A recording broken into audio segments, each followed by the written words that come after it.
დილამშვიდობისა ძვირფასო ტელემაყურებლებო, დღეს 4 თებერვალია, 4 შაბათი, ეთერში ერთსულოვნების დილა, გეგინემ სიწვერიძესთან და სოფიო კუჭავასთან ერთად ყველას მშვიდობიან და ბედნიერ დღეს გისურვებთ. დილამშვიდობისა, მეც ყველას მშვიდობიან, ბედნიერ და წარმატებულ დღეს გისურვებთ და ტრადიციულად შევეცდებით საინტერესო გადაცემა შემოგთავაზოთ.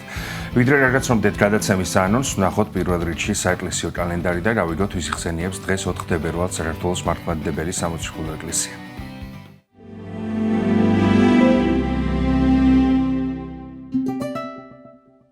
თებერვალს წმინდა მართლმადიდებელი სამოციქულო ეკლესია მოიხსენიებს წმინდა მოციქულ ტიმოთეს 70-თაგანს, ღირსმოწამე ანასტასის სპარსს, წმინდა მღვდელმოწამეებს მანუელს, გიორგის, პეტრეს და ლეონს ეპისკოპოსებს, გაბრიელს, სიონს, იოანეს, ლეონს და პაროდის ხუცესებს.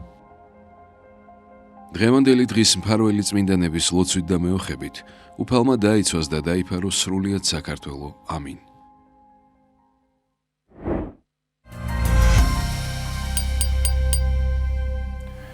ყველას გილოცავთ დღევანდელი წმინდანების ხსენების დღეს და რაც შეეხება ჩვენი გადაცემის ანონსს. ქრისტიანობა როგორც ქართული კულტურის საფუძველი თემაზე სასაუბროდ შემოგვერთდება სიონის საპატრიარქო ტაძრის მღვდელმსახური, თბილისის სასულიერო სემინარიის დეკანი მღვდელი გიორგი ვაშალომიძე. 4 თებერვალი კიბოს წინააღმდეგ ბრძოლის საერთაშორისო დღეა, რომელიც მიზნად ისახავს დაავადების შესახებ ცნობიერების ამაღლებას, ინფორმირების გაზრდას და პრევენციის მიზნით დროულ დიაგნოსტირებას. თემაზე სასაუბროდ შემოგვიერთდება ბერი ანდრიას ფონდის დამფუძნებელი ქალბატონი თინა თინჩხვიმიანი. ფოლკლორის ცენტრის საგამოფენო დარბაზში საქართველოს მთარგველებისა და ხელმარჯვეების ასოციაციის წევრების ნამუშევრების გამოფენა გაიხსნა. ექსპოზიციას, რომელიც მრავალფეროვან ნამუშევრებს აერთიანებს, ჩვენი გადამღები ჯგუფი ესწრებოდა და გადაცემის მსვლელობისას ვნახავთ სიუჟეტს. სენაკის წმინდა ალექსი შუშანიას სახელობის მართლმადიდებლური სკოლა-გიმნაზიის დაარსებიდან 15 წელი გავიდა. სასწავლო დაწესებულების მნიშვნელობასა და საიუბილეო თარიღის აღნიშვნის შესახებ გადაცემის დასკვნით ნაწილში გვესაუბრება წმინდა ალექსი შუშანიას სახელობის მართლმადიდებლური სკოლა-გიმნაზიის დირექტორი ქალბატონი ნინო ჟღარკავა. ასეთი იქნება ჩვენი დღევანდელი გადაცემა. ახლა ვნახოთ ამინდის პროგნოზი და ამინდის პროგნოზის შემდეგ დავბრუნდებით სტუდიაში მოძღვართან ერთად.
დავბრუნდით ეთერში მოძღვართან ერთად, შემოგვერთდა სიონის საპატრიარქო ტაძრის მღვდელმსახური, თბილისის სასულიერო სემინარიის დეკანი მღვდელი გიორგი ვაშალომიძე. დილამშვიდობისა მამა გიორგი. დილამშვიდობის. დიდი მადლობა სტუდიაში მობრძანებისთვის. მადლობთ მოწვევისთვის, გაიხარეთ. ქრისტიანობა როგორც ქართული კულტურის საფუძველი, ეს არის დღეს ჩვენი მთავარი სასაუბრო თემა.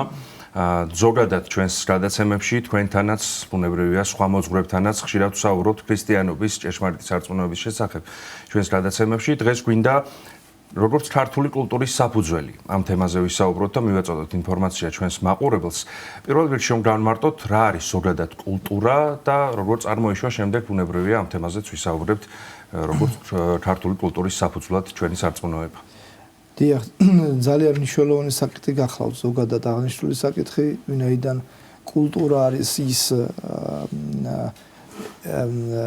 ის ფაქტორი, რომელიც ფაქტობრივად ქმნის ამა თუ იმ ეთნოსის, ამას თუ იმ ერის თვითყოფადობას და თქვათ ეთნოსს გამოყოფს მეორე ეთნოსისგან, ქვეყანას გამოყოფს მეორე ქვეყნისგან, მესამესგან და ასე შემდეგ. ეს გახლავთ თუ შეიძლება ასე ითქვას ღირებულებათა ერთობლიობა, რომელიც დაფუძნებულია გარკვეულ იდეოლოგიაზე და რომელიც თავისთავად ცხადია თავად ამ ეთნოსის წარმომადგენლებმა შექმნეს. ანუ ძალიან დიდწილად კულტურა დამოკიდებულია შემოქმედებითობაზე, ანუ და თქვენ იცით რომ ეს უნარი ადამიანს იმთავითვე აქვს ღვთისგან ბოძებული, როდესაც ჩვენ ბიბლიაში ვკითხულობთ რომ ღმერთმა ადამიანის შექმნა თავის ხატად და მსგავსად ხატების ერთ-ერთი გამოვლინება სწორედ შემოქმედებითობა გახლავთ და ეს ვლინდება 60-ხეშივე, როდესაც გახსოვთ თქვენ რომ როდესაც ღმერთმა ცხოველები შექმნა, ცხოველების სახელების დარქმევა ღმერთმა ჩვენ პირველ მშობლებს დაავალა ადამიანებს. და ეს სახელის დარქმევა როგორც ბასილი დიდი განმარტავს, არ იყო მხოლოდ რაღაცა წოდებების მინიჭება. ადამიანი ღვთისგან ბოძებული გონებით ჭვრეტდა ამა თუ იმ ცხოველის ხასიათს და შემდგომ ამ ხასიათიდან, ბუნებიდან გამომდინარე არქმევდა მას სახელს. უშუალოდ მას შემდეგ რაც ადამიანი დაეცა უკვე თუ შეიძლება ასე ითქვას, ხო კულტურაც აქ უნდა თქვა რომ შეგვიძლია ჩვენ ორ ნაწილად დავყოთ, არის მატერიალური კულტურა და არის არამატერიალური კულტურა, რაც უშუალოდ იდეოლოგიას წარმოადგენს. ხოლო მატერიალური კულტურა არის ის თქვათ ნაგებობები, თქვათ მხატვრობა, ფერწერა და ასე შემდეგ, რასაც ასე თქვათ მატერიალური სახე აქვს, თუმცა რა თქმა უნდა ეს მატერია დაფუძნებულია გარკვეულ იდეაზე და ჩვენ უკვე ამ კუთხით გამოვლინება, ანუ ასეთი ამდაგვარი კულტურის შექმნა უკვე ხდება თუ კი აი კაცობრიობის ისტორიას თავიდანვე გადავავლევ თვალს, უკვე ხდება ადამიანის დაცემის შემდეგ, კერძოდ ცნობილია რომ პირველი მაგალითად ქალაქი აშენა კაენის შთამომავლებმა, თქვა პირველი მეცხვარეები, მეჯოგეები, პირველი ვინც კარავი შექმნა და ასე შემდეგ, სწორედ აი ეს კაენის შთამომავლები იყვნენ და ასე შემდეგ.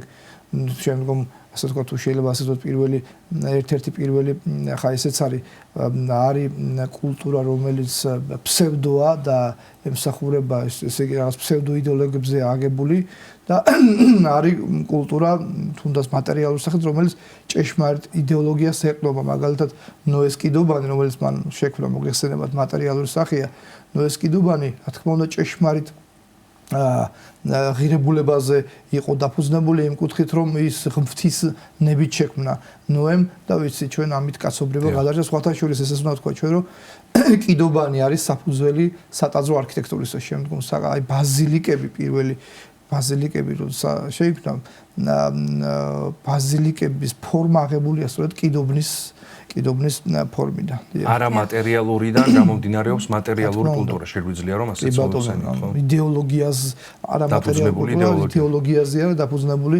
ნებისმიერი კულტურა და სხვათა შორის მარტო რაღაცა ქრისტიანობაში არ ხდება ესე ვთქვათ, ამ ძველ აღთქმაში არ ხდებოდა. ნებისმიერი ქვეყნის კულტურა დაფუძნებულია ამ ქვეყნის რელიგიაზე დიდწილად.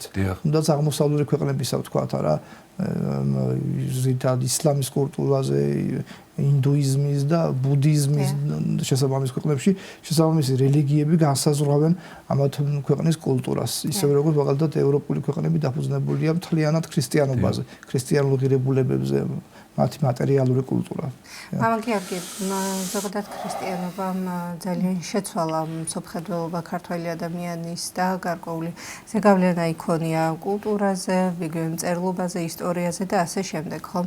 ეს თავად ქართული კულტურა საიდან მომდინარეობს და შემდგომი განვითარების ეტაპები როგორი არის? დიახ, აი როგორც მოგახსენეთ, თითეული ქვეყნის თვითყოფადობას დიდწილად განსაზღვრავს სწორედ მისი კულტურა. ვინაიდან კულტურა როგორც აღნიშნეთ იდეოლოგიაზეა დაფუძნებული, იმ იდეოლოგიაზე, რომლითაც ცხოვრობს ესა თუ ის ერი, ესა თუ ის ეთნოსი, ესა თუ ის ქვეყანა. ჩვენ დაახლოებით 3000 წლოვანი ისტორია გვაქვს და უნდა ითქვას ის, რომ დღეს საქართველოს არსებობს რატომ? იმიტომ რომ სწორედ არსებობს ეს თვითყოფადი ქართული კულტურა.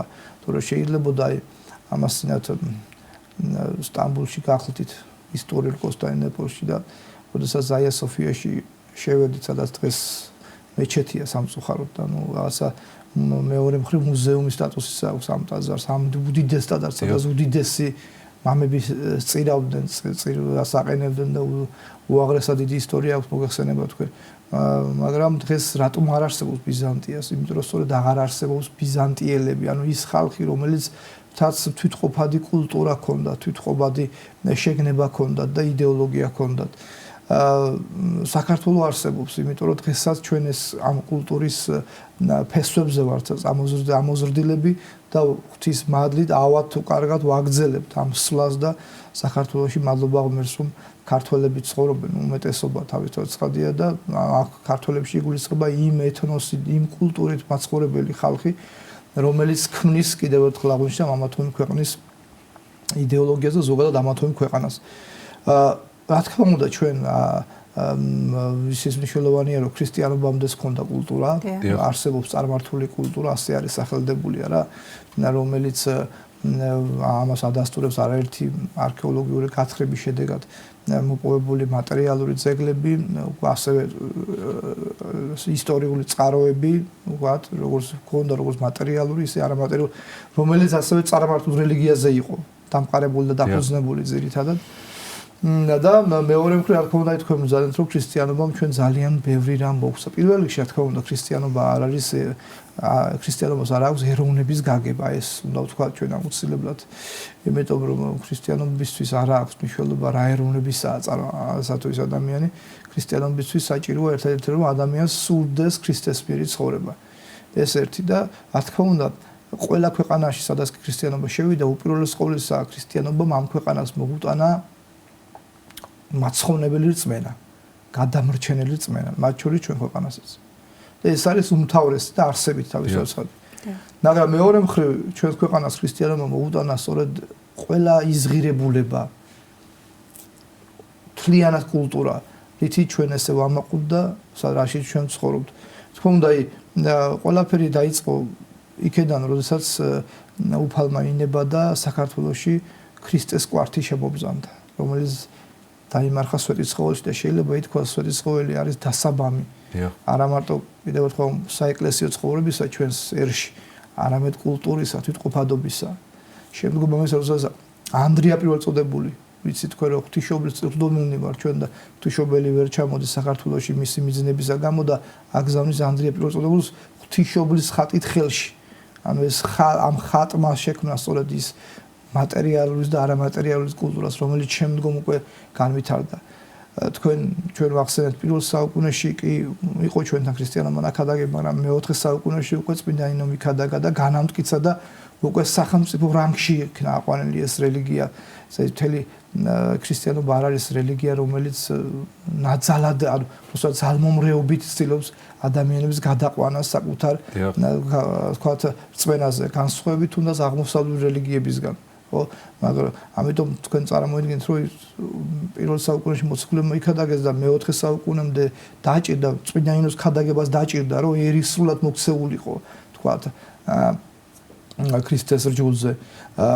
ესეც უნდა ვთქვათ ჩვენ, რომ ამოსავალი წერტილი მაშინ იმ პერიოდში კულტურის, თუნდაც პოლიტიკის ზოგადად დომინანტი გახდა ბიზანტია. ეს იყო ბიზანტია გახლდათ ისე თქვა რომ სოფლიო ასე თქვა რესპუბლიკა როგორც ხშირად უწოდებენ ხოლმე რომელიც განსაზღვრავდა მაშინდელ სოფლიო პოლიტიკას და არა მარტო თქვა პოლიტიკის კუთხით კულტურას ხელოვნებას და ასე შემდეგ და ესე ძალიან საინტერესო რომ 313 წელს მოხდა პირველად მაშინ ჯერ კიდევ რომი იყო რომში 313 წელს მოხდა მილანის ედიქტის მიღება როდესაც ქრისტიანობა ამ ედიქტის მიხედვით გახდა ლეგალური ასე თქვა და შეწყდა ქრისტიანობის დევნა და ქრისტიანები ასე თქვა ბიატაკოშებიდან ამოვიდნენ და უკვე დაიწყეს მოღვაწეობა და მათ შორის ქრისტიანული კულტურის შექმნა და საქართველოს თითქმის თანადროულად მიყვება ამ თარიღებს იმიტომ რომ ჩვენთან უკვე 326 წელს მოგეხსენება თქვენ აი წელს სადღესასწაულო პერიოდია რა თქვა ამ ქრისტიანობის გამოცხადებიდან 326 წელს უკვე სახელმწიფო რელიგიაა ჩვენთან ქრისტიანობა და ეს ვთქვათ აი ეს გარემოება ამ ხშირად ხას უსვამენ ჩვენი დიდი წინაპრები აი მაგალითად გიორგი მერჩულე თავის ცნობილ გრიგოლ ხანძთელის ხორბაში წერს რომ რამე თუ არანაკლებ ჟამთა გვაქვს სარწმუნოება ბერძნთა სარწმუნოებისაგან არამედ ერთსა და იმავე ჭეშმარიტ სარწმუნოებასაც ზედავდგევართ ანუ ცალსახად ამბობს რომ ბერძენთა აქ რა თქმა უნდა რომიდან ნუ შემდგომ ბიზანტია იგულისხმება ბიზანტიელებთან შედარებით არანაკლები განვითარება გვაქვს. შესაბამისად, ჩვენთანაც კულტურის განვითარება იწყება თანადროულად ბიზანტიისა. და თუკი ჩვენ შევადარებთ ლიტერატურას, თქვათ, მხატვრობას, საეკლესიო მუსიკას თანადროულად მიდის თითქოს, რა თქმა უნდა, საქართველოს აქვს გავლენა ბიზანტიისა, მაგრამ უნდა ითქვას ის, რომ საქართველოს კულტურა აბსოლუტურად თვითმყოფადი კულტურაა. რომელიც არ არის კალკირებული არც ერთი ვთქვათ ერისგან და მათ შორის არც ბიზანტიისგან და მაშინ ამის საშიშროება ძალიან დიდი იყო იმიტომ რომ როგორც უკვე მოგახსენეთ ბიზანტია იმპერია იყო რომელიც იყო ფლაგმანი მათ შორის ქრისტიანული კულტურის.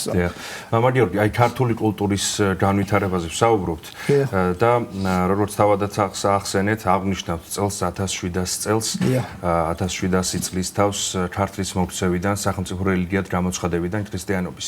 აი განვითარებაზე ვსაუბრობდით და ამ კუთხითაც რამდენად შეგვიძლია რომ განვავითაროთ საუბარი და გავშალოთ უფრო ეს თემა, რამდენად შეცვალა ჩვენს რეალობაში დღევანდელ გადმოსახედიდან რომ შევხედოთ, რა შეცვალა 17 საუკუნის წინ ქრისტიანობის სახელმწიფო რელიგიად გამოცხადებამ კულტურის თვალსაზრისით. ბუნებრივია იცვლება ხომ ალბათ კულტურა იმ ქვეყნის, რომელშიც ცხადდება ხომ ქრისტიანობა როგორც სახელმწიფო რელიგია. რა თქმა უნდა, ჩვენ აღნიშნეთ რომ წარმართული კულტურის მატარებელი იყო პირველად ჩვენიერი და ძალიან ძნელია ზოგადად ადამიანის აზროვნების შეცვლა. როდესაც ეხლა ჩვენ თაობებით ქრისტიანები ვართ და ადამიანი როდესაც თაობებით წარმართია და მაგალითად თვარესებს თაყვანს ზეს და ხარს თქვათ რა ძალიან ძნელია რომ მას უთხრა რომ აი ეხლა შენ ქრისტეს უნდა შეთაყვანი.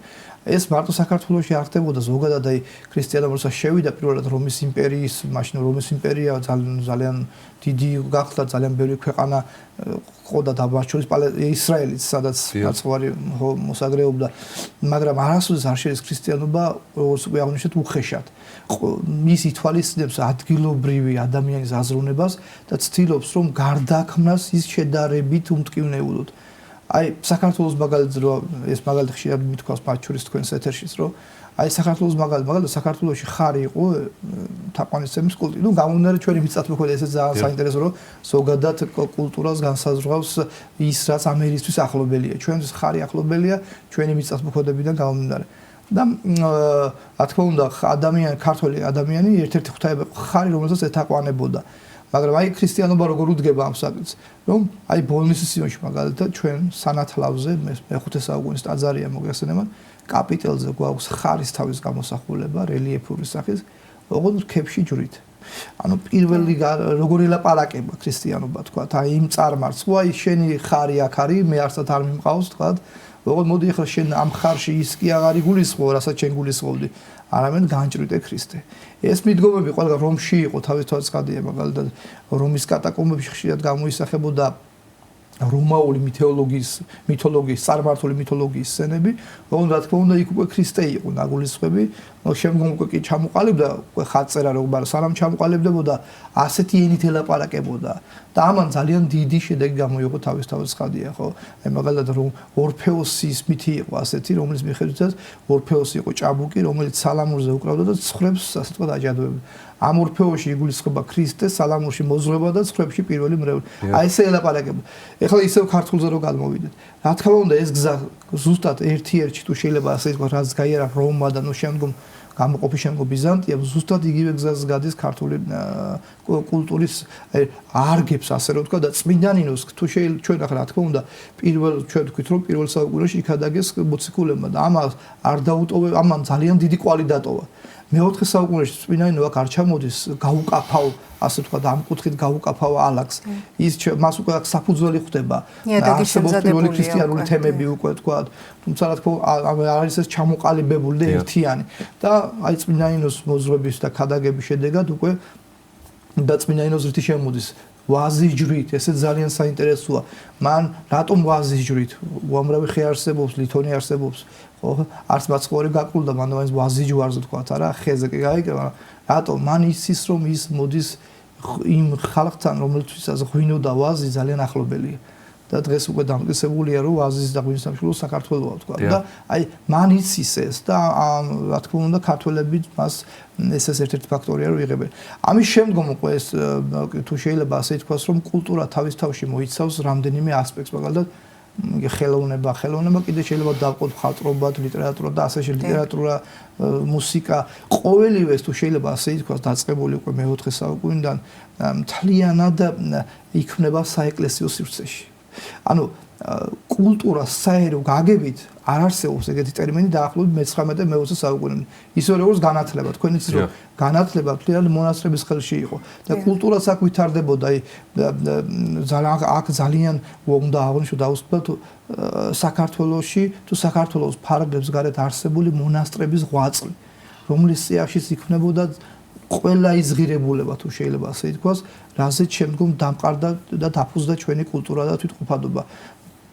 ბელმონაზდობა ხო ზოგადად საქართველოში უკავშირებენ ხოლმე ასურელი მამების შემობრძანებას, მაგრამ არის ძალიან მყარი არგუმენტები იმისა, ეხლა ამას აღარ ჩამოთვლით შორს აღვიყვანს, რომ ჩვენში ბელმონაზდობა ბევრად ადრე არსებობდა და ასეც ალბათ ასეც უნდა ყოფილიყო, იმიტომ რომ ქრისტიანობა თავითვე დაარსებიდანვე ამ უდიდეს ინსტიტუციას, ასე ვთქვათ, აფუძნებს და ავრცელებს და ამის შემდგომ კიდევ განსაკუთრებით უნდა აღნიშნოს ათონის სკოლა თქვათ. ანუ ესეც უნდა ითქვას რომ ლიტერატურა გვაქვს ორი სახის, ერთი რომელიც ითარგმნებოდა, ანუ როგორც კი ბიზანტია, როგორც უკვე თქვით ფლაგმანი იყო ქრისტიანულ სამყაროში, როგორც კი ბიზანტიაში რაიმე იქნებოდა, ის მაშინვე ითარგმნებოდა ქართულად. დიახ. და მეორე მხრივ იქნებოდა ქართული ორიგინალური წერლობა, რომლის ავტორებიც იყვნენ ძალიან უდიდეს მამები, როგორც იყო აი ათონი დავასახელე გიორგი მთაწმინდელი, ექვთიმე იოანე. იმთავითვე იყო თარგმნის სახარება, მაგალითად, აი შუშანიკის წაება, რომელიც მე-5 საუკუნის ძეგლია, მოგეხსენება და თანადროული წერს ამას იაკობ ხუსესი არის შემსწრე ამ ამბებისა, რასაც ის აღწერს, როდესაც წერია იქ, რომ როდესაც შუშანიკი შეიპყროს, მან თან წაიღო ევანგელიი და წმინდანი კი ევანგელე სახარებას ნიშნავს. ანუ და აქ არის ასთა ასე ვთქვათ, უმეტესი ნაწილი აზრისა იქეთკენ მიმართული, რომ აქ ეს ბერძნული სახარება კი არ იყო, არამედ იყო ქართულად ნათარგმნი სახარება. და ასე შემდეგ. აი უნდა დავუსვათ ლიტერატურის კუთხით ეს ჰაგიოგრაფიული ძეგლები, რომელიც იწერება, თქვათ, შუშანიკის წაება, წმინდანინოს ცხოვრება, აბოთვილელის წაება, კონსტანტინ კახის წაება, ყველაზე ესეთი გამორჩეული თუ შეიძლება რომ ზაგვირგვინებდა გრიგოლ ხანძთელის ცხოვრება, გიორგი მერჩულეს მიერ და თუკი ჩვენ ამ ჰაგიოგრაფია ხო ეს არ არის ასა მოგონილი მხატვრული ლიტერატურა, ეს არის ფაქტობრივად ისტორიული წყაროები, დოკუმენტური მასალა, კი ბატონო, რომელიც რა თქმა უნდა მწერლის მიერ შეიძლება ასე შემკულია თავისთავად ცხადია, მაგრამ ისტორიაა ეს ფაქტობრივად, ის ფაქტობრივი მასალა არის ეს და აი ამ ვთქვათ იმაში კარგად ჩანს ვთქვათ აი როგორ ვითარდება ჩვენში ლიტერატურა და როგორ მოდის ვთქვათ აი უკვე მე-13 საუკუნეში თუნდაც ვეფხისტყაოსთან.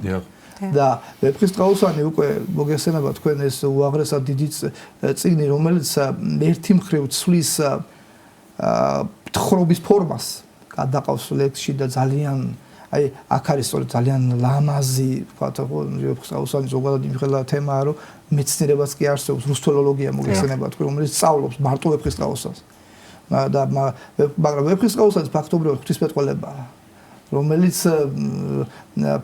ძალიან ლამაზად წარმოაჩენს ერთი მხრივ რა თქმა უნდა საფრთხო განგებულებას და მეორე მხრივ ჩვეულებრივ ადამიანურ ცხოვრებას, ადამიანურ გზნობებს, რომელიც არანაირ წინააღმდეგობაში რა თქმა უნდა საფრთხო ნებასთან არ მოდის. შემდგომ მე-17 საუკუნეში უკვე დავით გურამიშვილის საქართველოს სულხას, რომელიც ასევე ღვთისმეტყველებაზეა დაფუძნებული. იგივე უნდა თქვა ჩვენ მხატვრობაზე, ხელოვნებაზე თქვა აი ამ სამს გამოვყოთ კი ბატონო და ხელოვნება რომელიც აი ჩვენ აღნიშნეთ მაგალითად როგორც სulis ქრისტიანობა ხო ხარის თავში ჯვებს, მაგრამ უკვე შემდგომში როდესაც უკვე ყალიბდება მხატვრობა, განსაკუთრებით ტაძრის მხატვრობა, კედლის მხატვრობა ეგრეთ წოდებული ასე ეძახიან, ფრესკული მხატვრობა, რომელშიც ჩვენ ბიზანტია კიდევ ერთხელ ამ კუთხით ფლაგმანი, მაგრამ საქართველოსაც არაერთი უნიკალური ნიმუში აქვს. მარტო გარეჯის მხატვრობა რა დღის ეს არის საოცრება, მართლაც რომ დავით გარეჯის უდაბნოს გულისხმობ, იქ კლდეში არის მოგეხსენებათ ეს მონასტერი და იქ ჩვენ ხვდება ჯერ კიდევ მე-19 საუკუნის ბრწყინვალე მხატვრობა, შემდგომ მე-12 მე-13 საუკუნის თამარდროინდელი მხატვრობები და ასე შემდეგ.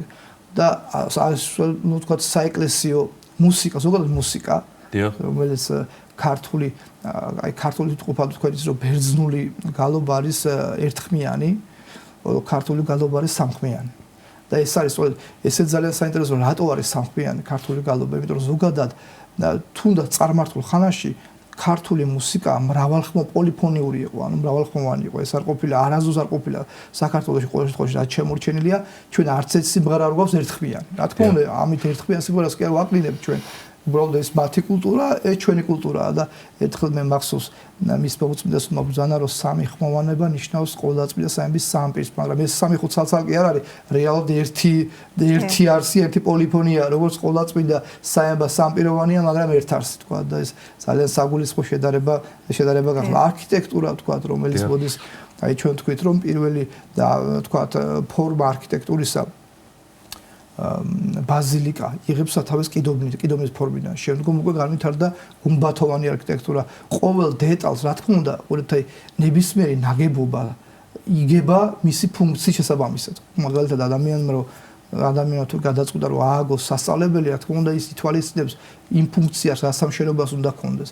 შესაბამისად, ტაძარი და მასში ნებისმიერი დეტალი აგებულია სწორედ ღვთისმსახურების ქრისტიანული იდეოლოგიიდან თავისთავად ცხადია ნასაზრდოები ღვთისმსახურების შესაბამისად, რომ რა ჭირდება ღვთისმსახურებას თქვა საკურთხეველ და ყველას თავისთავად ცხადია თავისი სახელმწიფო გააზრება. ამ გიორგი, დროთა განმავლობაში რა თქმა უნდა დრო ყველაფერს ცვლის და დროთა განმავლობაში ხდება რაღაცეების გადაფასება, ხომ თავისთავად, თუმცა ეს ძირითადი ღირებულებები და ფასეულობები მაინც რჩება. საინტერესოა ეს თანამედროვეობაში როგორ აისახება კულტურა და რა მნიშვნელობა აქვს მას ჩვენს დღევანდელ ყოფაში. დიახ, სოფლიოს ნებისმიერ ქვეყანაში ნებისმიერ დროს იყო ამ კუთხით ჭიდილი კულტურა და ფსევდოკულტურა. არიან ადამიანები, რომელთაც ფსევდოკულტურა მიაჩნიათ კულტურად და არის ეს რითი განისაზღვრება, რომ აი ადამიანზე თავად ადამიანისთვის რა არის ღირებულება. აი ჩემთვის თუ ღირებულება რაღაცა საშინელება, მაშინ ეს საშინელება იქნება ჩემთვის კულტურა. და თუ ეს ასე არ არის, რა თქმა უნდა ასე არ იქნება. ამიტომ უპირველეს ყოვლისა ნამდვილ კულტურას ქმნიან, ასე რომ ვთქვათ, სწორად მოაზროვნე ადამიანები. ისე როგორც კიდევ ერთხელ ფსევდოკულტურას პირუკ ვთქვათ. ამიტომ მართლაც აი თანამედროვე ეპოქაში, როდესაც აქ მარტო საქართველოს არ ეხება, ასე ვთქვათ, საკითხი თანამედროვე გლობალიზაციის, მოდი ესე ვთქვათ, ეპოქაში და მოგეხსენებათ გლობალიზაცია ცდილობს რომ შთანთქას ერთა კულტურა და გააერთიანოს ერები, თქვათ, ერთი მხრივ ამის წყნარი პუბლიკაცია აქვს ვაჟა-ფშაველას ამასთან დაკავშირებით, რომ ერთი მხრივ, რა თქმა უნდა, ქართული კულტურა არის ნაწილი სოფლიო ერთიანობისა, მაგრამ მეორე მხრივ ამ ერთიანობაში ჩვენ უნდა შევინარჩუნოთ ჩვენი თვითყოფადობა, ვინაიდან ეს არის ყველაზე არსებითი, რაც განსაზღვრავს ჩვენ რო ქართველები ვართ, თქვათ. ანუ აქ არ არის საუბარი ვინმეზე მეტი ვარ თუ ვინმეზე ნაკლები. ყველა ეს თავის კულტურა აქვს და რა თქმა უნდა ჩვენ ყველას პატივსვებთ, მაგრამ ყველა ერი გადაშენდება თუ ის თვითყოფად კულტურას დაკარგავს. და არსებით და მნიშვნელოვანია ის, რომ ამ ერთიანობაში ჩვენ ვამაყობდეთ და ვიცოდეთ უპირველეს ყოვლისა და შემდგომ რა თქმა უნდა ვამაყობდეთ და თანამედროვე ტერმინით ვთქვათ პროპაგანდასაც უწოდეთ ჩვენს თვითყოფად კულტურას.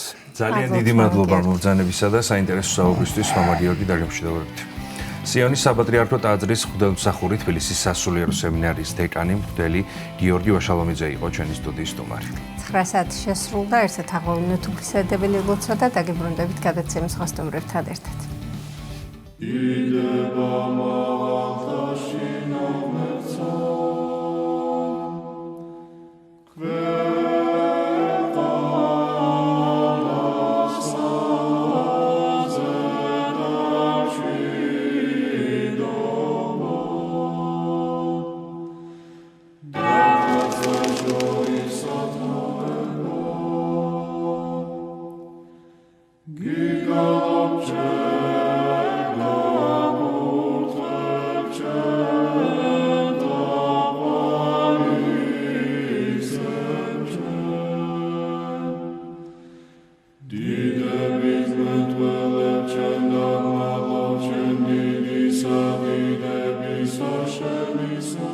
ამაო ჩვენო, რომელი ხარ ცათაშინა, წმინდა იყავნ სახელი შენი, მოვედინ სუფევა შენი, იყავნ ნება შენი, ვით არცა ცათაშინა, ეგრეცა ქვეყანასა ზედა, პური ჩვენი არსობისა, მომეც ჩვენ დღეს და მომიტევენ ჩვენ თანანადებნი ჩვენი, ვით არცა ჩვენ მიუტევებთ თანამდებთა მათ ჩვენთა, და ნუ შემიყანებ ჩვენ განსაცდელსა, არამედ მიხსნენ ჩვენ ბოროტისაგან. რამე თუ შენი არს სუფევა, ძალი და დიდება, მამისა, დაძისა და წმინდისა სულისა, აწდა მარადის და უკუნითი უკუნისამდე. ამინ. მიწყალემე ღმერთო, დიდითა წყალობითა შენითა და მრავლითა მოწყალებითა შენითა ახოცე უჯულოება ჩემი. უფროს განბანე მე უჯულოებისა ჩემისაგან და ცოდვათა ჩემთაგან გამწმინდე მე. რამე თუ უჯულოება ჩემი მე უწყი და ცოდვა ჩემი წინაშე ჩემსა არს მარადის. შენ მხოლოსა შეგწოდე და ბოროტი შენ წინაშე ვყავ, რათა განმართლე სიტყვათაგან შენთა და ზლოს ჯასა შენსა. რამე თუ ესე რა უჯულოებათა შინა მიუდგა და ცოდვათა შინა მშამე დედამან ჩემა. რამე თუ ესე რა ჭეშმარიტება შეიყვარე, უჩინონი და დაფარონი სიბნისა შენისანი გამომიცხადენ მე. მას ხორო მე უსუბითა და განწმინდე მე. განბანო მე და უფროს თოვლისაგან სპეტაკნე, მას მინო მე გალობაი და სიხარული და იხარებნე ძვალნი დამდაბლებულნი. გარე მიაქციე პირი შენი ცოდვათა ჩემთაგან და ყოველი უჯულოებაი ჩემნი ახოცე. გული წმინდა დაბადე ჩემთანა ღმერთო და სული წრფელი განმიახლე გვამსა ჩემსა. ნუ განმაგდებ მე პირისა შენისაგან და სულსა წმინდასა შენსა ნუ მიმიღებ ჩემგან. მომეც მე სიხარული მაცხოვარებისა შენისა და სულითა მთავრობისათა დამამტკიცე მე. ვასწავლე უჯულოთა გზანი შენი და უღმრთონი შენ და მოიქცენ. მიხსენ მე სიცხთაგან ღმერთო, ღმერთო ცხოვრებისა ჩემისაო. იხარებდეს ენა ჩემი სიმართლესა შენსა. უფალო, ბაგენი ჩემნი აღახვენ და პირი ჩემი უთხრობდეს ქებულებასა შენსა. რამე თუ უკეთუმცა გენება, მსხვერპლი შემცა მეწირა, არამედ საკვერთხი არ აქთნდეს. მსხვერპლი ღმრთისა არს, სული შემოსრული, გული შემოსრული და დამდაბლებული ღმერთმან არა შეურაცხყოს. კეთილი უყვა უფალო ნებითა შენითა სიონსა და აღეშენენ ზღუდენი იერუსალიმისანი. მაშინ გთნდეს მსხვერპლი სიმართლისა შესაწირავი და ყოვლად დასაწველი. მაშინ შესწირნენ საკურთხეველსა შენსა ზედა ზვარაკნი. დიდება მამასა და ძესა და წმინდასა სულსა, აწდა მარადის და უკუნითი უკუნისამდე. ამინ. ალილუია, ალილუია, ალილუია. დიდება შენ და ღმერთო. ალილუია, ალილუია, ალილუია. დიდება შენ და ღმერთო. ალილუია, ალილუია, ალილუია, დიდება შენდა, ღმერთო ჩვენო, დიდება შენდა. ღვთისმშობელო ქალწულო გიხაროდენ, მიმადლებულო მარიამ უფალი შენთანა, კურთხეულ ხარ შენ დედათა შორის და კურთხეულ არს ნაყოფი მუცლისა შენისა, რამე თუ მაცხოვარე გვიშევ სულთა ჩვენთა. უფალო დიდება შენდა, გადაარჩინე და გამთლიანე საქართველო. უფალო დიდება შენდა, გადაარჩინე და გამთლიანე საქართველო. უფალო დიდება შენდა, გადაარჩინე და გამთლიანე საქართველო.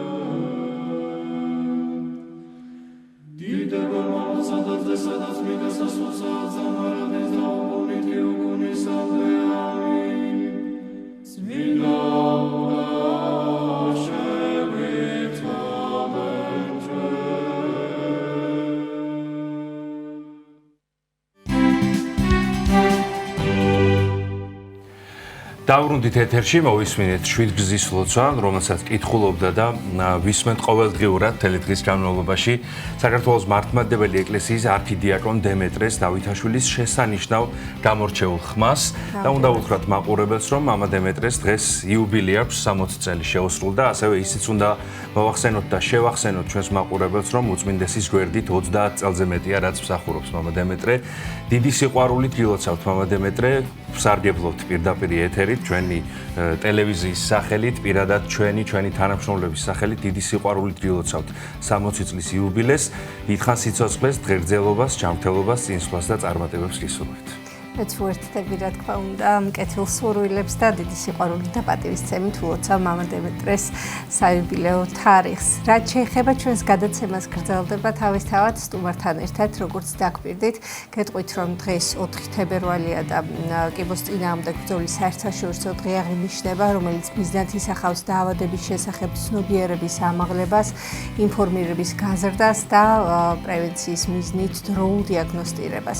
თემაზე სასაუბროდ გვერდდა ბერლი ანდრია ფონდის დამფუძნებელი ქაბოტონი ცინათინ ჩხუმიანი. დილამშვიდობის ქაბოტონი ცინათინ, მადლობას მოგახსენებთ მოგზანებისთვის. პირიქით მადლობა თქვენ, რომ ყოველთვის ესე აქტუალურ თემებს გააშუქებთ ხოლმე და გვიწვევთ თქვენ სტუდიაში. მიყვარს თქვენთან სტუმრობა. გაიხარეთ, დიდი მადლობა. მადლობთ ქაბოტონი ცინათინ. როგორც აღნიშნეთ, დღეს კიბოს წინააღმდეგ ბრძოლის საერთაშორისო დღე აღინიშნება და თქვენც აქტიურად ხართ თავისთავად ჩართული თქვენი ფონდი და მრავალ შვილს, მრავალ პაციენტს, ასე ვთქვათ, თქვენ ხელს უმართავთ, უწყობთ ყველანაირად, როგორც ფიზიკური თვალსაზრისით, ჯანმრთელობის კუთხით, ასევე მორალურად, რაც ასევე ძალიან მნიშვნელოვანია თავისთავად, როგორც პაციენტებისთვის, ასევე მათი მშობლებისთვის და ოჯახებისთვის, ხომ? რომ გითხრათ თქვენი ფონდის შესახებ და ზოგადად იმ სიახლეების შესახებ ამ კუთხით, რაც შეიძლება რომ ვისაუბროთ დადებით ჭრილში, როგორ მიმდინარეობს განვითარების ეტაპები და საფეხურები. დიახ, ნუ დღეს 4 თებერვალი არის და კიბოსთან ბრძოლის საერთაშორისო დღედ გამოაცხადეთ და 2000 წელს ბოდიშით. 26 წელია. დიახ, 26 წელი. ჩვენ 2014 წლიდან შევუერთდით აი ამ კამპანიას, ეს დღე დაარსა კიბოს კონტროლის კავშირმა საერთაშორისო და იმ დღიდან ეს ორგანიზაცია ცდილობს, რომ სოფლიოში მიაწვდოს ხმა და ჩვენც ვართ აი ერთ-ერთი ხმა და მათ აქვთ ესეთი რუკა, რომელ რუკაზეც არის აღნიშნული, რომ ამ დღეს საქართველოში ბერი ანდრიას სახელობის საქველმოქმედო ფონდი აღნიშნავს მათთან ერთად. რა თქმა უნდა, ეს არის იმისათვის, რომ ძალიან კიდევ უფრო მეტმა ადამიანმა გაიგოს გაიგოს ამის შესახებ, თუმცა ჩვენ გვაქვს ესევე სიცოცხლის ფესტივალი, რომელიც მთელი სექტემბრის მანძილზე მიმდინარეობს და ჩვენ ყოველთვის ვცდილობთ, რომ არ ჩამორჩეთ მსოფლიოს და ყველა ეს აქტუალური თემა ჩვენს მათთან ერთად ავღნიშნოთ. და ამას აკეთებს ვერი ანდრეას ფონდი უკვე 2011 წლიდან და ღვთისშეწევნით და წყალობით ძალიან ბევრი ადამიანი შემოვიერთეთ, რაც ყველაზე მთავარი და მნიშვნელოვანი არის და ამიტომ გამოგვდის თუ გამოგვდის რამე და მე მინდა ამ ადამიანებს ძალიან დიდი მადლობა გადაუხადო ჯერ ჩემს გუნდის წევრებს, როდესაც ჩვენ ვიყავით სულ 3 ადამიანი და დღეს უკვე 18 ვართ, რომლებიც 24 საათის რეჟიმში ეხმარებიან ბავშვებს და ჩემს გვერდში დგანან, მე მინდა მათ უდიდესი მადლიერება გამოვხატო და მადლობა გადაუხადო. ესე გამოდის, რომ ყოველთვის მე მარტო ჩანვარ და ძალიან გული მწყდება, ჩემს უკან 18 ადამიანი დგას, რომელიც ჩემ გვერდში ზუსტად იგივეს აკეთებს, რასაც მე. რაც შეეხება ფონდის, რა თქმა უნდა, ესე რაღაც გამოყოფილი დღეები არსებობს, რა თქმა უნდა, მსოფლიოში და ჩვენ მაშინ ხმამაღლა უნდა ვისაუბროთ, თუმცა ფონდი მთელი წლის მანძილზე ყველა დღე არ იცვლება არაფერი. ერთი და იგივე დოზით ვაკეთებთ ყველაფერს. აი, ვცდილობთ, რომ ყოველი დღე ჯერ ბავშვისთვის იყოს ძალიან განსხვავებული, საინტერესო, არა მხოლოდ მკურნალობა, იმიტომ რომ ძალიან რთულია, როდესაც ბავშვი მხოლოდ მკურნალობის ეტაპებს გადის, მისთვის ხო ისედაც ტკივილიანი არის და სულ ვცდილობთ, რომ კარგი ემოცია გქონდეს ბავშვზე ყველაფერთან ერთად და დადებითი ემოციები თავისთავად უკეთესობისკენ. ამ მიმართულებითაც ძალიან ბევრ რამეს ვაკეთებთ და ნუ რა თქმა უნდა ადამიანების ჩართულობა და ხმარება უმნიშვნელოვანესი არის, იმიტომ რომ ახლა ვერი ანდრეას სახელობის საქველმოქმედო ფონდი არ არის რაღაც ისეთი მომგებიანი კომპანია, რომელიც რაღაც თავისით თუ გამოიმუშავებდეს რამე ესეთ მნიშვნელოვან თანხებს, თუმცა ამაშიც ჩვენი რაღაც ნაბიჯები, ქმედითი ნაბიჯები გადავდგით და ჩვენ თვითონაც ძალიან ბევრ პროექტებს ვანხორციელებთ, საიდან შემოსული თანხაც ისევ ბავშვებთან რჩება და მხოლოდ შემოწირულობებზე არ ვართ დამოკიდებული, ეს ყველაზე ესეთ დიდი იგივე კამპანია 111 ყველას კარგად ახსოვს, ჩვენი ეთერის მეშვეობითაც არაერთხელ გვირგვანს ამის შესახებ და მხარდაგუჭერი ამ კამპანიის და აუცილებელია ნამდვილად რომ ქვეყნის მასშტაბით არა მხოლოდ ორგანიზაციებს ეხება ეს, არამედ ყველას თითოეულ ჩვენგანს ნებისმიერ ადამიანს, რომელსაც შეუძლია რომ მცირედი თანხით მოახერხოს ის, რომ გარკვეული წვლილი შეიტანოს, შეიძლება ასე ითქვას, იმ კეთილ საქმეში, რომელიც აუცილებელია მოყვას ის სიყვარულისთვის და მათი მხარდაჭერისთვის. ყოველ თვეში კონკრეტულ რიცხვში, ხო? დიახ. თუმცა ეს კონკრეტული რიცხვი პირობითი არის კამპანიის სახე რო ქონოდათ, იმიტომ ბევრჯერ იყო ხოლმე კითხვები სხვა დროს ხო შეიძლება რო ჩავრიცხოთ, რა თქმა უნდა შეიძლება და კიდევ არ კითხვები მეტი რო ჩავრიცხოთ თუ შეიძლება, რა თქმა უნდა ესეც არის შესაძლებელი. უბრალოდ ჩვენ მართლა გულწრფელად მხოლოდ ლარს ვითხოვთ, იმიტომ რომ ძალიან მარტივია ის მიზერული თანხა არის, რომლის გაღება ყველა ადამიანს შეუძლია, წელიწადში გამოდის 12 ლარი და აი არ ვიცი, უდიდეს საქმეს გააკეთებენ და ჩაიდენენ აი ამ ჩვენთან 1 ლარის ჩარიცხვით ჩემი შვილის დღის გალამაზებასი და მისი სიცოცხლის გადარჩენაში მიიღებენ ძალიან მნიშვნელოვან წვლილს და რაც მეტი ვიქნებით, მით უკეთესი და ჩემთვის ყველაზე მთავარი мотиваცია ამ კამპანიის არის ის, რომ ძალიან მარტივი და პატარა თანხით, მაგრამ ძალიან ბევრნი რომ გავერთიანდეთ და არ ვიყოთ რაღაც მძიმე ტვირთი საზოგადოებისთვის, სხვადასხვა კომპანიებისთვის და აი ამიტომ მოვიფიქრეთ ესეთი რამე ძალიან საყვარელი კამპანია არის. თანხა ყოველ თვეში რა თქმა უნდა იცვლება, ეხლა დეკემბერში და იანვარში იყო ყველაზე ესეთი დაბალი მაჩვენებელი, მაგრამ ვფიქრობ რომ ალბათ დღესასწაულს და ახალ წელს და იმას უკავშირდებოდა და ეხლა თებერვალში მოლოდინი გვაქვს რომ ისევ მეტი ადამიანი გაერთიანდება ჩემი შვილების ირგვლივ და თან კიდევ ჩემთვის ძალიან განსაკუთრებული კამპანია არის, იმიტომ რომ აი ამ ჩვენ ყოველთვიურად შეხსენებით ჩვენ ადამიანებს ვახსენებთ რომ აი რაღაც დავაარსეთ რომ 13 არის სიკეთის დღე და აი ამ სიკეთის დღეს არა მხოლოდ ბერი ანდრიას ფონდზე, არამედ სხვა ფონდებზეც შეუძლიათ იზრუნონ და ის მეორე ლარს თუ გამონახავენ, ის მეორე ლარიც შეუძლიათ სხვაგან ჩარიცხონ და ეს ძალიან გვახარებს. ანუ არა მარტო ჩვენ თავზე და ჩვენს ბავშვებზე ვზრუნავთ ბერი ანდრიას ფონდზე, ჩვენ ვახსენებთ საზოგადოებას და მოტივაციას ვაძლევთ, რომ მეორე ლარიც კიდე სხვას ვისაც თვითონ აერჩევენ, მათ ჩაურიცხოთ. დიახ, აი ქალბატონო თიანთი ცნობიერების ამაღლებაზე ვსაუბრობთ და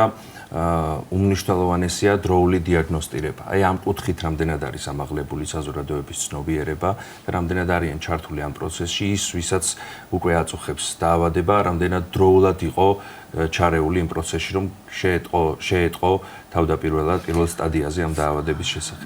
ჩვენი პრობლემა არის ის, რომ რაღაც ეს კულტურა მაინც და მაინც არ აქვს და ამიტომ ძალიან აქტიურად სკრინინგის სხვადასხვა პროგრამებს უწევენ პოპულარიზაციას, ჯანდაცვის სამინისტრო და სხვადასხვა ორგანიზაციები და მე ვფიქრობ ზრდასრულმა ადამიანებმა შეიძლება უფრო ნაკლებად იზრუნონ ხო თავის თავზე.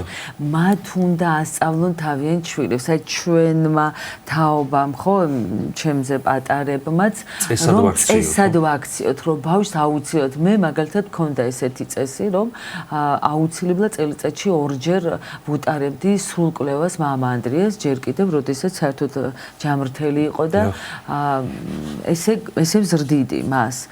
და რომ ამ ქვეყნად ყოფილიყო და დღეს ალბათ მასაც ექნებოდა უკვე ეს გამომუშავებული, რომ ეს მნიშვნელოვანი და აუცილებელია.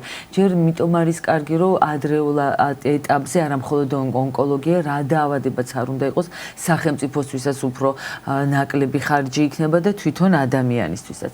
ცუდი არის ის უბრალოდ, რომ დიაგნოსტიკა არ ფინანსდება და როდესაც ესე მომართავენ, ჩვენ სრულ აი ამ დიაგნოსტიკაში ვეხმარებით ამ ადამიანებს და ბავშვებს, როდესაც მით უმეტეს არის HIV ონკოლოგიაზე და თქვენ ვერ წარმოიდგენთ, როგორ გვიხარეთ, როდესაც ეს HIV არ გამართლდება და ვუშვებთ ესე ბავშვს და ვეუბნებით მშობელს, რომ მას არაფერი არ ჭირს. თუმცა ძალიან დიდი ხარჯი არის ეს ყველაფერი და კარგი იქნებოდა, რომ აი ეგ ყოფილიყო, რომ დიაგნოსტიკა ყოფილიყო უფასო, ეს ძალიან დაგვეხმარებოდა. თუმცა ადამიანების და კომპანიების დახმარებით, მადლობა ღმერთს, ვახერხებთ ამ მნიშვნელოვან სხვადასხვა დაფინანსებებს, რაც არის მოთხოვნა, რაც აქვთ მშობელს და ბავშვს, სხვადასხვა ოპერაციებიც არის ისეთი, რაც ვერ ფინანსდება. მაგალითად, ეხლა ჩემს ერთ-ერთ შვილობილს ესეთი უნიკალური ოპერაცია უნდა ჩაუტაროთ, რაც ჯერ საქართველოში არ ჩატარებულა,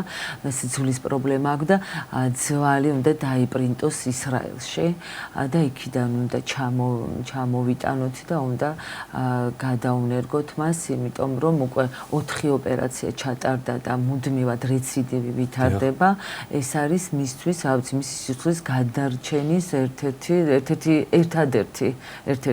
ერთადერთი გზა და სამწუხაროდ ეს არ ფინანსდება და ამის თანხების მოძიებაც ახლა ფონდს მოუწევს და მე იმედი მაქვს, რომ ამ 131-ის კამპანია თუმცა დაგვეხმარება. როგორც ვახსენეთ, ბრძოლას და განწყობას აქვს უმთავრესი მიზანი და ამ განწყობითაც არის ხომ ბუნებრივია ის ადამიანი, ვისაც საუბრობთ. ამ შემართებაში და ამ განწყობაში ქალბატონი თინათინი და ის 18 ადამიანი თქვენთან ერთად უწყობს ხელს ნამდვილად, როგორც გადაცემის დასწრიში აღნიშნეთ თქვენ, რომ აუცილებელია ის დადებითი ემოციები ყოველდღიურად ამ ბავშვებისთვის. მე მქონია შემთხვევა, როდესაც წავიყვანეთ ბავშვები ზაფხულში ზღვაზე, ზღვიდან რომ ჩამოვიყვანეთ, მისი ყველა ეს წარმონაქმნი იყო დაპატარავებული. აი იმ კარგი და ეგეთი ბედნიერი ემოციებისგან საერთოდ არც კი ახსოვდათ, რომ ავადიყვნენ და ჩემთვის ყველაზე ისეთი შეფასება არის ის, რომ ერთ-ერთმა ჩემმა შვილობილმა მითხრა, რომ არც კი მახსოვს აქ რატო არ. აი ეს იმდენად გამიხარდა, მივხვდი, რომ ის სწორ გზაზე ვდგავართ და სწორად ვიქცევით, რომ ბავშვს არ ახსოვს, ხო, თან კიდევ ხომ კურნალობს და აი ზოგჯერ სულ დამავიწყდება ხოლმე აქ რატომ ვარო. ერთ-ერთმა თქვა, რომ კი გული მეტკინა მაშინ ცოტა გული დამწყერო რა კარგია რომ კიბო დამემართა მე რატო თქვი მეთქი შვილო აბა აქ ხო ვერ მოხდებოდიო ამდენ კარგ ადამიანს ვერ გავიცნობდიო და ჩემი ცხოვრება აბსოლუტურად შეცვალაო არ იყო პატარა ასაკის და მან ძალიან ესე მკაფიო და გააზრებულად თქვა ეს წინადადება დღეს უკვე მეუღლე ყავს შვილი ყავს და ძალიან მიხარია მაგრამ ეს მისი სიტყვები არასდროს არ დამავიწყდა და აქვე ისიც ვუთხრათ მაყურებელს რომ გარდა კამპანიის 11 ასევე შეუძლიათ თქვენი მომსახურებით ისარგებლონ გულმწყრობ იმას რომ როგორც გვახსოვს არაერთხელ გვისაუბრია რომ გაქვთ საკონფერენციო დარბაზიც ასევე ტრენინგებსაც ატარებთ და ამის შესახებაც თქვათ და დავასრულოთ ჩვენი შეხვედრა მადლობა ძალიან დიდი თქვენ როგორ კარგად იცით ჩვენზე ყველაფერი კიდევ ერთხელ მინდა მადლიერება გამოვხატო ჩვენ არა მხოლოდ საკონფერენციო დარბაზით შეგვიძლია მოემსახუროთ ადამიანებს და ძალიან აი ახლა ხანს ქონდა სულ კონფერენციაც სამედიცინო და შემოსული თანხა რა თქმა უნდა ისევ ბავშვებთან რჩება ასევე გვაქვს ტრენინგ ცენტრი სადაც სამედიცინო მიმართულებით საექნო ასოციაცია ნუმანი არის ჩვენი პარტნიორი და ძალიან დიდი მადლობა ქალბატონ თამარ დაუს რომელიც აი რამდენი წელია უკვე ჩვენს გვერდში არის ვერც კი ვითვლი და ასევე სხვადასხვა მიმართულებითაც ვატარებთ, მაგრამ ყველაზე ისეთი ახლა აქტუალური და ყველა კომპანიას ჭირდება სიცოცხლის გადარჩენის ალგორითმი არის პირველადი გადაუდებელი დახმარების ტრენინგი და მე მინდა ვთხოვოთ თქვენი გადაცემის მეშვეობით კომპანიებს და ადამიანებს რომ ჩვენ დაგვიკვეთონ, იმიტომ რომ უდიდეს სოციალურ პროექტში მიიღებენ მონაწილეობას, თან იმ ცოდნას წაიღებენ, რაც მათ ჭირდებათ და საოცარი ტრენერები ყავს. და თან კიდევ ჩემ შვილობილებს დაეხმარებიან ამით და ესეთი მოკრძალებული თხოვნა არის ჩვენი ტრენინგ ცენტრი რომ შეარჩიონ ამ ადამიანებმა და კომპანიებმა. წარმატებებს გისურვებთ კაპიტანი თინათი და გამარჯვებულებას უსურვებთ თქვენ შვილობილებს რა თქმა უნდა. შეგახსენებთ სტუდიის სტუმარი გახდათ ბერი ანდრიას ფონდის დამფუძნებელი კაპიტანი თინათი ჭხვინიანი. ფოლკლორის ცენტრის საგამოფენო დარბაზში საქართველოს მქარგველებისა და ხელმარჯვეების ასოციაციის წევრების ნამუშევრების გამოფენა გაიხსნა. ექსპოზიციას, რომელიც მრავალფეროვან ნამუშევრებს აერთიანებს, ჩვენი გადამღები ჯგუფი ესწრებოდა, შეგვიძლია ნახოთ სიუჟეტი.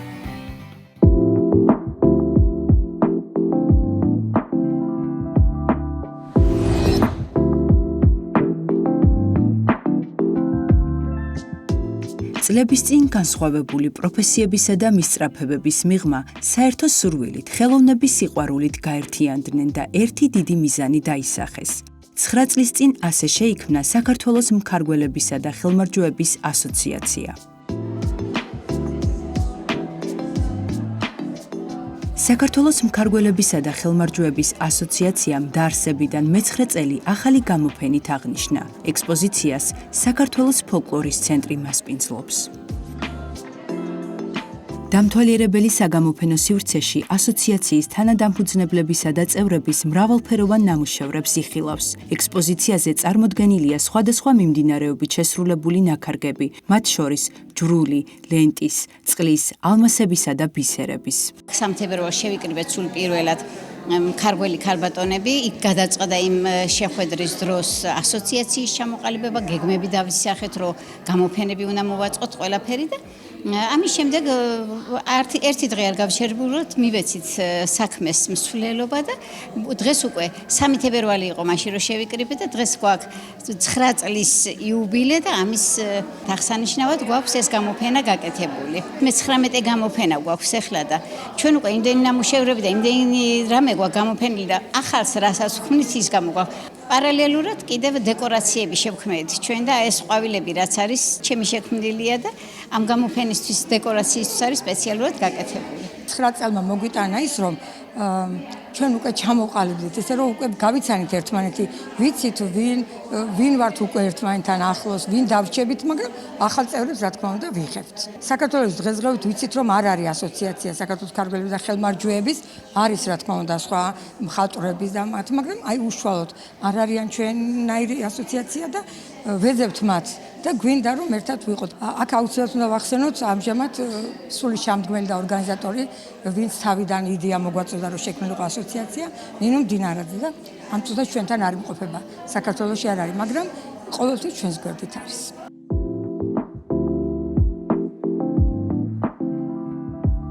1 წლის წინ ასოციაციის ბაზაზე შემოქმედებითი სახელოსნო შეიქმნა, სადაც წევრები ყოველდღიურად იკრიბებიან და ერთმანეთს თავიანთ გამოცდილებას უზიარებენ. გამოფენების გარდა დღეს სახელოსნოში მიმდინარეობს ხელსაქმის სწავლება როგორც ბავშვებისთვის, ასევე ზრდასრულებისთვის. ერთ-ერთ გამოფენაზე ვიყავი სტუმრად, იქ გავიცანი ქალბატონი გულიკო და ვაჩვენე ჩემი ნამუშევრები. იმის მერე გავხდი ამათი წევრი, ქალბატონი გულიკო არის ჩემი პირველი შემფასებელი და დამფასებელი და ყველანაირ საშუალებას მაძლევს, რომ გამოვამჟღავნო და გამოვხატო ჩემი თავი. ძალიან თბილები არიან ყველანი, ყველანაირად გეხმარებიან, როცა ხედავ, რომ სხვებსაც მოსწონთ ის, რაც შენ სიამოვნებას განიჭებს. მე უფრო დიდი სტიმული გაქვს და უფრო მეტი გინდა რომ გააკეთო, რა თქმა უნდა. ერთი წელია რაც ასოციაციის წევრი ვარ, თითქმის ხალისი შეიცვალა, რაღაც უფრო მეტი, უფრო ურთიერთობა, ჩვენი ნამუშევრების შეფასება, ნახვა, ვის რა შეგვიძლია. ალბათ ძალიან ბევრი რამე შეიცვალა. კარგისკენ, რა თქმა უნდა. უფრო ხალისიანები გავხდით. გვაქვს ჩვენი ოთახი, სადაც მუშაობთ, ერთმანეთს ვუზიარებთ, ჩვენ გამოცდილებას ვასწავლით. მე დავუშვათ აკეთებ რაღაცას, სხვანაირი ტექნოლოგია მაქვს, სხვა ან ქარ გვაქვს, ჩვენ გვსოვთ კიდევაც. ქსოვა გვაქვს, ყაისნაღი ჭხირებით და არის რომ ზოგმა იცი, ზოგმა არ იცის. ამიტომ ერთმანეთს ვასწავლით ის, რაც მოგვეწონება, ერთმანეთს ვუზიარებთ ამ გამოცდილებას. საქართველოს მქარგველებისა და ხელმარჯვების ასოციაციას დღეს 40 წევრი ჰყავს. ორგანიზაციის მიზანია ქართველი ხელოვანების ნამუშევრების ფართო აუდიტორიისთვის გაცნობა და შემოქმედებითი დარგის პოპულარიზაცია.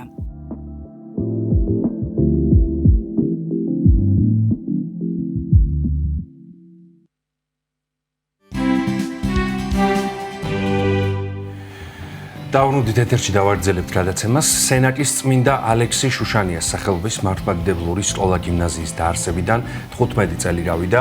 უნდა აღინიშნოს საპატრიარქოს ტახტის მოსაყდრე სენაკისა და ჩხოროწყოს მიტროპოლიტი შიო ბრძანდება, სკოლა-გიმნაზიის რექტორი. დღეს კი გვინდა სასწავლო დაწესებულებების მნიშვნელობასა და საიუბილეო თარიღის აღნიშვნის შესახებ ვისაუბროთ ჩვენ სტუმართან ერთად. წმინდა ალექსი შუშანიას სახელობის მართლმადიდებლური სკოლა-გიმნაზიის დირექტორი ქალბატონი ნინო ჯღარკავა ჩაგვირთვება პირდაპირ ეთერში. დილომშვიდობისა ქალბატონ ნინო. დილომშვიდობის ქალბატონ ნინო, მადლობას მოგახსენებთ გადაცემაში მონაწილეობისთვის. დიდი მადლობა, მოგესალმებით დილამშვიდობისა, მოგესალმებით თქვენ და თქვენს მაყურებელს და დიდი მადლობა მოწვევისთვის. დიდი მადლობა თქვენ ჩართვისთვის, რომ გამონახეთ დრო და პირველ რიგში გვინდა მოგილოცოთ სკოლა-გიმნაზიის 15 წლის იუბილე. და ამ კითხვითვე დავიწყოთ ჩვენი საუბარი, როგორ აღინიშნებოდა წლების განმავლობაში საიუბილეო თარიღი სკოლა-გიმნაზიაში ქალბატონ ნინო და როგორ აღინიშნება დღეს ამ თარიღს? დიდი მადლობა კიდევ ერთხელ. სკოლა-გიმნაზია საფუძველი ჩაეყარა 15 წლის უკან. უпростоრად ფუნქციონირება დაიწყო, მაგრამ აზრი და იდეა, რომ სკოლა შექმნილიყო ჩვენი ეპარქიის, სენაკისა და ჩხოროწყოს ეპარქიის მიტროპოლიტ შიოს საპატრიარქო ტახტის მოსაყდრეს იდეა ალბათ უფრო ადრე ქონდა და ეს იდეა გაჩნდა მას შემდეგ, რაც მეუფე შიო უწმინდესის კურთხევით ჩვენს ეპარქიაში დადგინდა მღვდელთავრად. იმიტომ რომ მეუფე თვითონ აღნიშნავს ხოლმე ყოველთვის, რომ როგორი მადლიერია უწმინდესის ამ ეპარქიაში მოხვედრის გამო. თქვენ იცით, რომ ჩვენს ეპარქიას ყავს თანამედროვეობის ერთ-ერთი გამორჩეული სულიერი მოღვაწე, ჩვენი მამა ალექსი, ღირსი მამა ალექსი შუშანია. მეუფემ ეპარქიაში ჩამოსვლის დღიდანვე დაიწყო უფრო სიღრმისეულად ღირსი მამის ცხოვრებისა და მოღვაწეობის შესწავლა, რომელსაც შემდგომში მან მიუძღვნა მონოგრაფია, რომელიც წიგნების სახით გამოიცა კიდევაც და მაშინ დაიბადა იდეა, რომ შექმნილიყო სასწავლებელი და ამ სასწავლებელს ეტარებინა ღირსი მამის სახელი. 2010 წლიდან დაიწყო სკოლამ ფუნქციონირება. სკოლაში იმ წელიწადს მივიღეთ 52 მოსწავლე.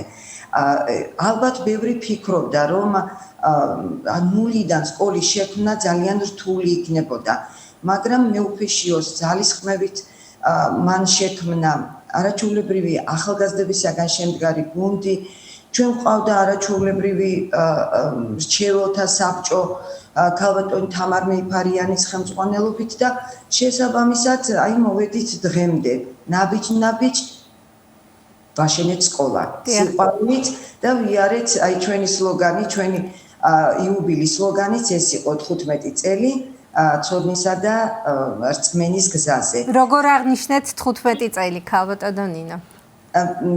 ცუდად მესმის უკაცრავად თქვენ. როგორ აღინიშნა საიუბილეო წელი 15 წელი? დიახ, საიუბილეო წლის აღნიშვნა ფიქრით ცოტა ადრე დავიწყეთ და ვიფიქრეთ რომ რაღაცა გვინდოდა ძალიან მოკრძალებულად, მაგრამ აკადემიურად ამ თარიღის აღნიშვნა. შემდეგ გახდა ცნობილი რომ ჩვენი საპატრიარქო მთლიანად სახელმწიფო აღნიშნავს ქრისტიანობის სახელმწიფო რელიგიად გამოცხადების 1700 წლის იუბილეს და შესაბამისად ჩვენ ვეცადეთ რომ ერთი ქოლგის ქვეშ გაგვეერთიანებინა როგორც ჩვენი იუბილე აი ესე ამ იუბილის აღნიშვნით დაგვეწყო იმ ღონისძიებების სერია რომელსაც შემდგომშიც მიუძღვნით ამ დიდ თარიღს ქრისტიანობის 1700 წლის იუბილეს და ასწორედ აქ გაჩნდა იდეა ჩვენი ახალგაზრდების მიერ ეს არის ჩვენ გვაქვს არაჩვეულებრივი მედიათეკა სკოლა გიმნაზიაში და ჩვენი მოსწავლისა და ჩვენი მედიათეკის ხელმძღვანელის ერთობლივი პროექტი იდეა ხორჩესხმა მიიღო და აი ესეთი დაარსდა ალექსი ბერის სახელობის სასკოლო პრემია. ამ ცოტა თუ მაქვს დრო რა თქმა უნდა მინდა რომ ცოტა პრემიაზე მეტი გესაუბროთ. დიახ, გისმენთ. დიახ, გისმენთ ქალბატონო და როგორც ვიცით ამ ღონისძიებებში ჩართული იყო სენაკის საჯარო სკოლები და კერძო სკოლებიც ასე. დიახ. ჩვენ ვეცადეთ რომ ჯერ მინდა მიზანი გითხრათ, რა იყო მიზანი? მიზანი ამ პროექტისა იყო რომ კიდევ უფრო ახლოს მიგვეტანა და გაგვეცნო ჩვენი სენაკელი ახალგაზრდებისთვის ალექსი ბერის შემოქმედება და ასევე გვინდოდა რომ მოსწავლეებისთვის მიგვეცა შესაძლებლობა გამოეჩინათ ეს შემოქმედებითი თუ ლიტერატურული უნარები აღმოგვეჩინა ისეთი თაობა რომელიც განსაკუთრებული ნიჭით იყო დაჯილდოვებული. ამისათვის პრემია და თემატიკა პრემიისა ეს იყო რა თქმა უნდა სულიერი ღირებულებები, ოჯახის ტრადიცია, ენა თავისთავად ეს ჩვენი ღირებულებები რაზედაც დგას ჩვენი ქრისტიანობა. შესაბამისად დაუკავშირდით სენაკის საგანმანათლებლო რესურს ცენტრს და ვთხოვეთ დახმარება რომ ეს ჩვენი პრემია იდეა მიგვეტანა სენაკის მუნიციპალიტეტის საჯარო და კერძო სკოლებისთვის. რა თქმა უნდა შედგა ჩვენი შეხვედრა გავაცანით და ისინი ძალიან დაინტერესდნენ, იყო ძალიან აქტიური ჩართულობა, შესაბამისად პროექტი შედგა და 1 თებერვალს, როდესაც ჩვენ ვიზეიმეთ სკოლის იუბილე, პირველი ნაწილი ეთმობოდა ჩვენი ღონისძიებისა სკოლის იუბილის აღნიშვნას, მეორე ნაწილი კი დაეთმო უკვე დაჯილდოების ცერემონიალს, სადაც აი გამარჯვებული ამ კონკურსში გამარჯვებული მოსწავლეები დავაჯილდოვეთ. აქ იყო კატეგორიები 6 კატეგორია. ეს იყო სამეცნიერო ნაშრომი, რომელიც აუცილებლად უნდა ყოფილიყო ალექსი ბერის შემოქმედებაზე და მიძღვნილი და ვეცადეთ რომ მათ წაეკითხათ ჩვენი მეუფის მიერ გამოცემული ლიტერატურა, იმიტომ რომ ეს არის გადამოწმებული უკვე მეცნიერულად დადასტურებული ფაქტები. იყო ლიტერატურული კონკურსი, იყო ფერწერული ნამუშევრების კონკურსი, ფოტო კონკურსი, კალიგრაფიული კონკურსი და იცით თქვენ რომ ჩვენ ტექნოლოგიების გარეშე ამას ვერ დავუშვებდით ამ კონკურსს, ჩვენი ეს ერთ-ერთი ჩვენი სკოლის პრიორიტეტი არის ტექნოლოგიები და იყო კონკურსი აი ანიმაციური ფილმი ან ზოგადად დოკუმენტური ფილმი ამ 6 კატეგორიაში გამოვავლინეთ გამარჯვებული. ქონდა ასევე გრან-პრიც, მაგრამ სამწუხაროდ წელს გრან-პრი არ გათამაშდა, მაგრამ შემოვინახეთ მომავალი წლისთვის, იმიტომ რომ ეს კონკურსი აუცილებლად გაგრძელდება. დიახ.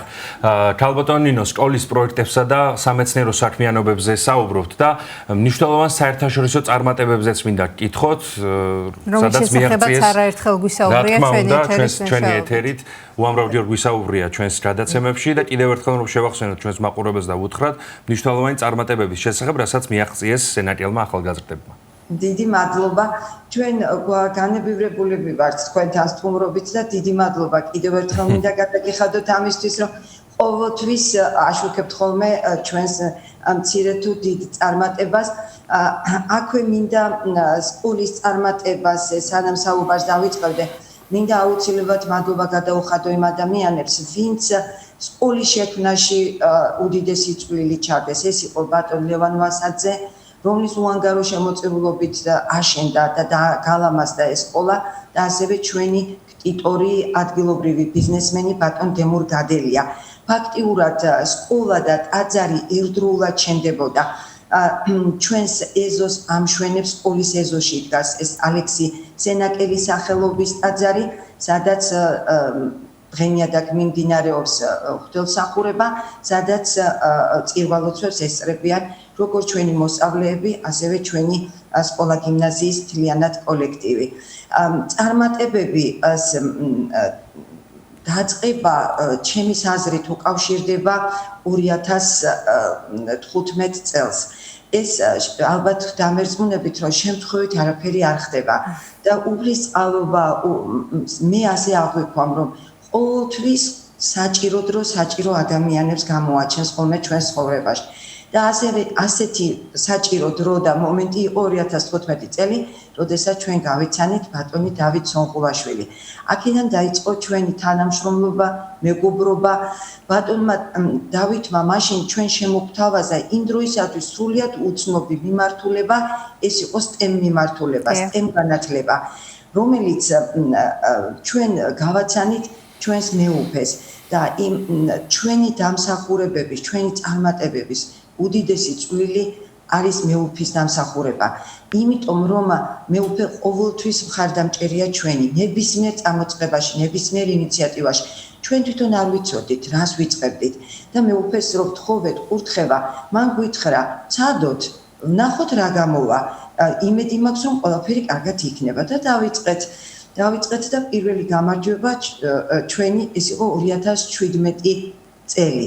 მაგრამ ალბათ ამერწმუნებით, რომ ბატონ დავითს რომ აქ არ დახვედროდა ისეთი კადრი, რომელიც მის იდეას განახორციელებდა, ალბათ ვერაფერსაც ვერ შევძლებდით და ასეთი ახალგაზრდა დახვდა თქვენთვის ძალიან ნაცნობი და ალბათ საზოგადოებისთვის უკვე ძალიან ნაცნობი ადამიანი, ეს არის ჩვენი უტაკილასონია, რომელიც ბატონმა დავით სონყულაშვილმა გამოზარდა და უკვე მხარდამხარ მიდიან ბატონ დავითი და ჩვენი უტა აი ამ დიდ საქმეში.